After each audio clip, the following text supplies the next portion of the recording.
অনেকদিন হলো দূরে কোথাও যাওয়া হয় না, কাজ করতে করতে ক্লান্ত হয়ে গেছি। তাই ভাবলাম কিছুদিনের জন্য প্রকৃতির মাঝে হারিয়ে যাই। Hello viewers, welcome to my channel. আজকে আমি শুরু করছি আমার মেঘালয় ভ্রমণের প্রথম পর্ব দিয়ে।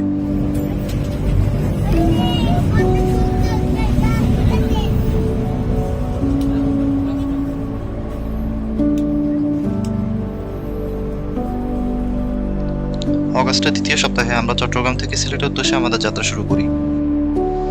ট্রেনটি রাত 9:45 চট্টগ্রাম স্টেশন থেকে ছেড়ে যায়। পরদিন ভোর 6টা থেকে 6:30 মধ্যেই আমরা সিলেট স্টেশনে পৌঁছে যাই। যেহেতু আমরা 4 জন ছিলাম, তাই বাসের জন্য অপেক্ষায় না থেকে আমরা সিলেট স্টেশনের সামনে থেকে একটা সিএনজি ট্যাক্সি হায়ার করে নিই। স্টেশন থেকে কিছুটা পথ হেঁটে গেলেই আপনাদের চোখে পড়বে কদমতলী বাস স্টেশন। আপনারা চাইলে বাসে করেও বর্ডারে যেতে পারেন। বাসে গেলে জনপ্রতি 150 টাকা এবং রিজার্ভ সিএনজি ট্যাক্সিতে করে গেলে প্রতি ট্যাক্সি 800 থেকে 1000 টাকা করে নেবে। যাওয়ার পথে সিলেট ক্যান্টনমেন্ট থেকে একটু পরেই একটা বাজার চোখে পড়বে। আপনারা চাইলে সেখান থেকে সকালের নাস্তাটা সেরে নিতে পারেন। পথে অসাধারণ কিছু দৃশ্য চোখে পড়বে। আপনারা চাইলে ট্যাক্সি থামিয়ে কিছুক্ষণ বিরতি নিয়ে জায়গাগুলো দেখে যেতে পারেন, যা হয়তো বাসে গেলে সম্ভব হতো না।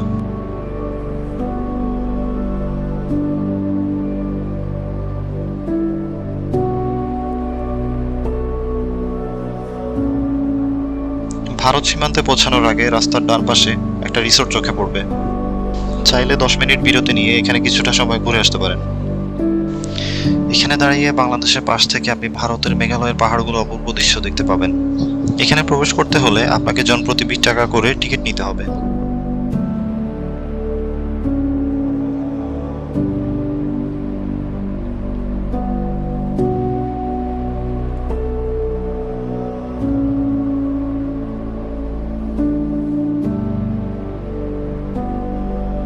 অবশেষে আমরা পৌঁছে গেলাম ডাউকি ল্যান্ড পোর্টে। এখানে ইমিগ্রেশন প্রসেস কমপ্লিট হওয়ার পর আপনি আপনার গন্তব্যে চলে যেতে পারবেন। তবে এখানে আসার পূর্বে বাংলাদেশ সীমান্তে আপনাকে ইমিগ্রেশন শেষ করে কাস্টমসে ট্রাভেল ট্যাক্স জমা দিয়ে বিজিবি চেকপোস্টে যেতে হবে। সেখানে আপনার এন্ট্রি কমপ্লিট করে এরপর আপনি ভারতের সীমান্তে প্রবেশ করবেন।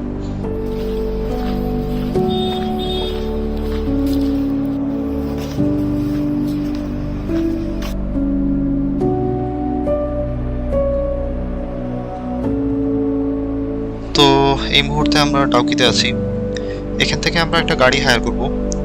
এরপর গাড়িটি নিয়ে সাইট সিন করতে করতে আমরা চেরাপুঞ্জির উদ্দেশ্যে রওনা হব।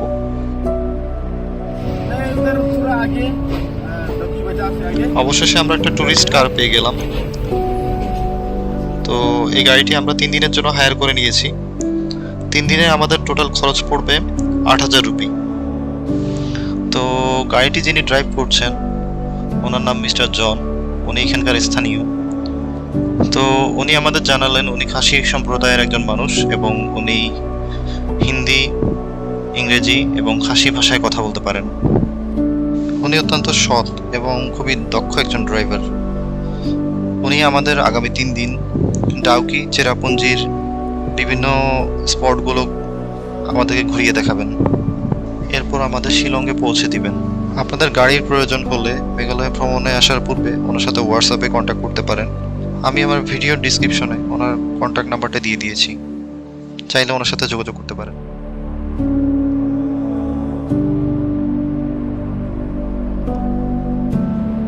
তো আমরা এখন ডাউকি সাসপেনশন ব্রিজের উপর দিয়ে যাব। এই ব্রিজের নিচে দিয়ে বয়ে গেছে উমগট রিভার।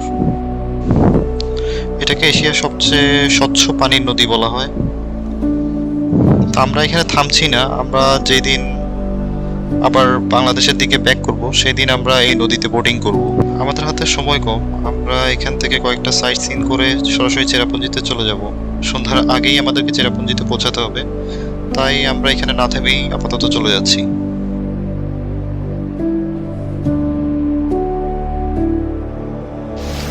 যাত্রাপথে প্রথমেই যে ঝর্ণাটি আমাদের সামনে পড়লো সেটি ছিল এক কথায় অসাধারণ। ঝর্ণাটির নাম হচ্ছে উমক্রিম ফলস। এখানে আমরা বেশ কিছুক্ষণ বিরতি নিব এবং ঝর্ণাটি আপনাদের ঘুরে দেখাবো।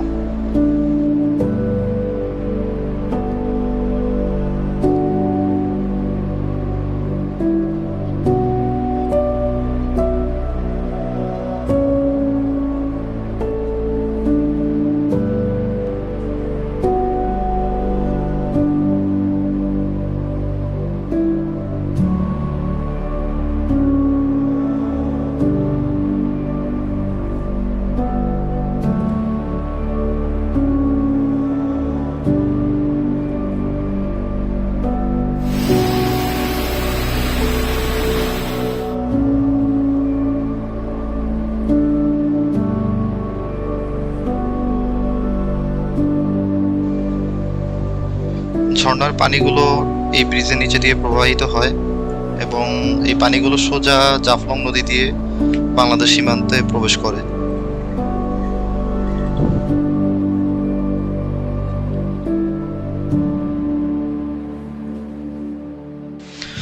উমক্রিম ফলস শেষ করে যাওয়ার পরপরই পথের পাশে আরেকটা বড় ঝর্ণা চোখে পড়বে, যার নাম হচ্ছে বোরহিল ফলস। তো এখানেও আমরা কিছুটা সময় বিরতি নিব এবং ঝর্ণাটির দৃশ্য আপনাদেরকে ঘুরে দেখাবো।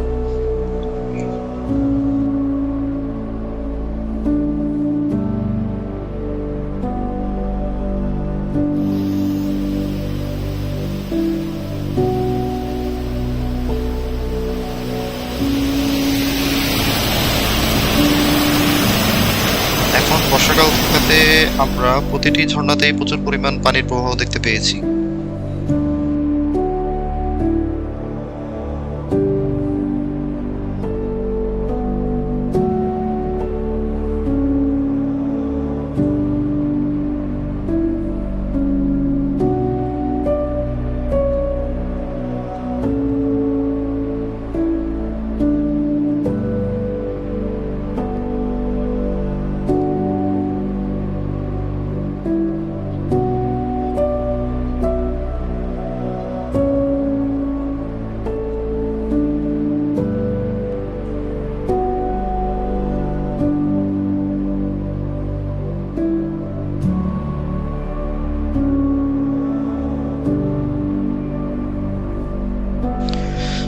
বোরহিল ফলস দেখা শেষ করে আমরা আমাদের পরবর্তী গন্তব্য দেখার উদ্দেশ্যে রওনা দিলাম। তো যাওয়ার পথে আমরা বাংলাদেশ এবং ভারতের কাঁটাতারের সীমান্তের বেড়া দেখতে পাচ্ছি। এর খুব পাশ ঘেঁষেই আমাদের গাড়িটা সামনের দিকে এগিয়ে যাচ্ছে।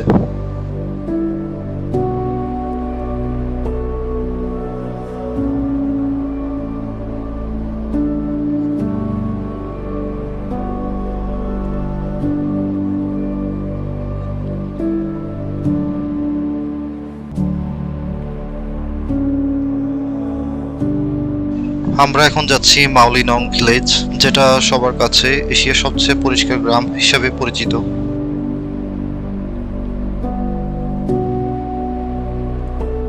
যাওয়ার সময় মনে হচ্ছিল কোনো সবুজ বাগানের মাঝখান দিয়ে আমাদের গাড়িটা ছুটে চলছে, যার কারণে পুরো ভ্রমণে কোনো রকম ক্লান্তিই অনুভব হচ্ছিল না এবং প্রতিটি মুহূর্তকেই এনজয় করছিলাম।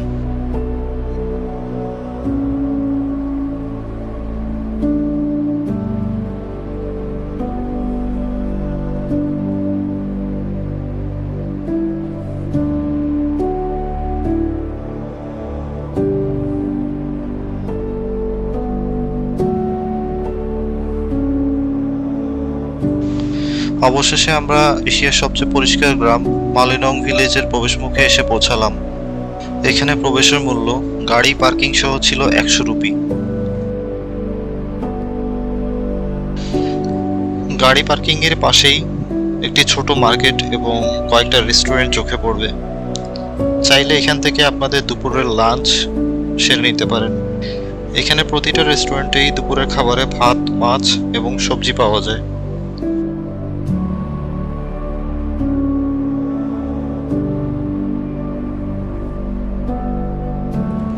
দুপুরের খাবার পর্ব শেষ করেই আমরা সবাই মিলে ঢুকে পড়লাম এশিয়ার সবচেয়ে পরিষ্কার গ্রামে।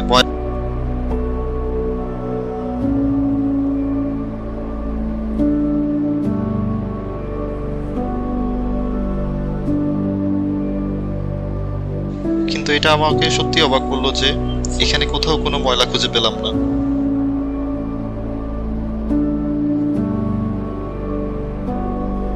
গ্রামটা আসলেই ছবির মতো সুন্দর এবং পরিপাটিভাবে সাজানো।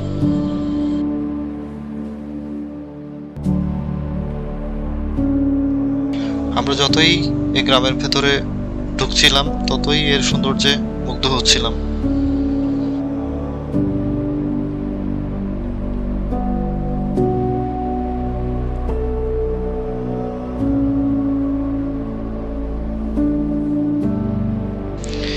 এই গ্রামের প্রতিটি শিশুই স্কুলে যায় এবং এখানে শিক্ষার হার শতভাগ।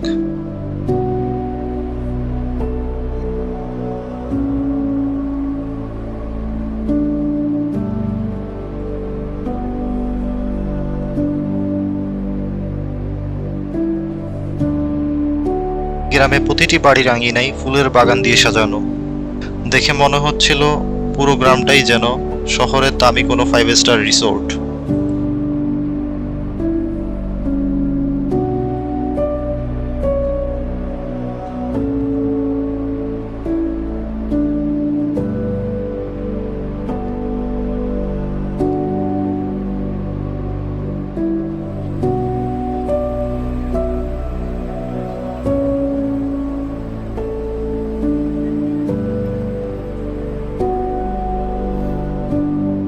মাওলিনং ভিলেজে বেশ লম্বা একটা সময় পার করার পর আবার আমাদের যাত্রা শুরু করলাম চেরাপুঞ্জির উদ্দেশ্যে।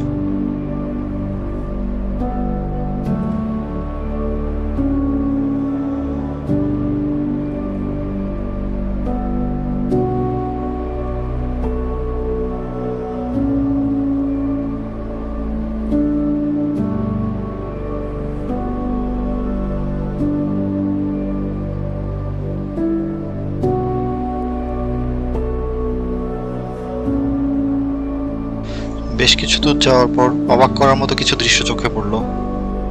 পুরোটা পথ হঠাৎ সাদা মেঘের আবরণে ঢেকে গেল।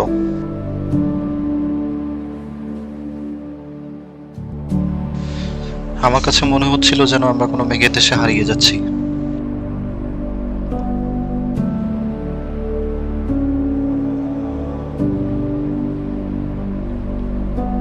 রাস্তার দুপাশে ঝাপসা পাহাড় আর মেঘ ছাড়া কিছুই দেখা যাচ্ছিল না। মনে হচ্ছিল এ যেন মেঘাচ্ছন্ন এক অন্য কোনো পৃথিবী।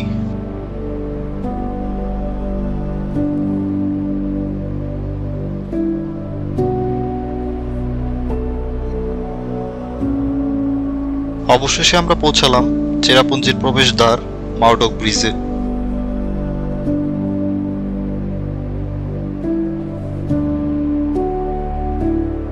প্রবেশের পথে চেরাপুঞ্জি স্কাই ভিউ পয়েন্টে কিছুক্ষণের জন্য বিরতি নিলাম।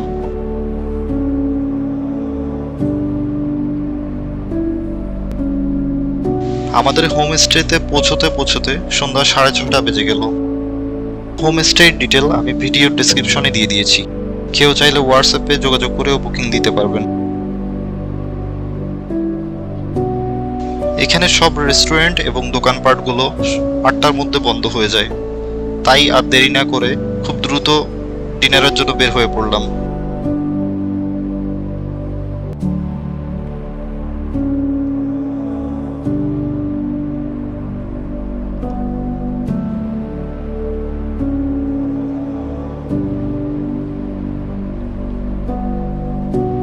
হোমস্টের খুব কাছেই অরেঞ্জ রুটস নামে এই রেস্টুরেন্টটি খুঁজে পেলাম, যেখানে শুধুমাত্র ভেজিটেবল আইটেম পাওয়া যায়, কোনো রকমের মিট বা বিফ এখানে পাওয়া যায় না।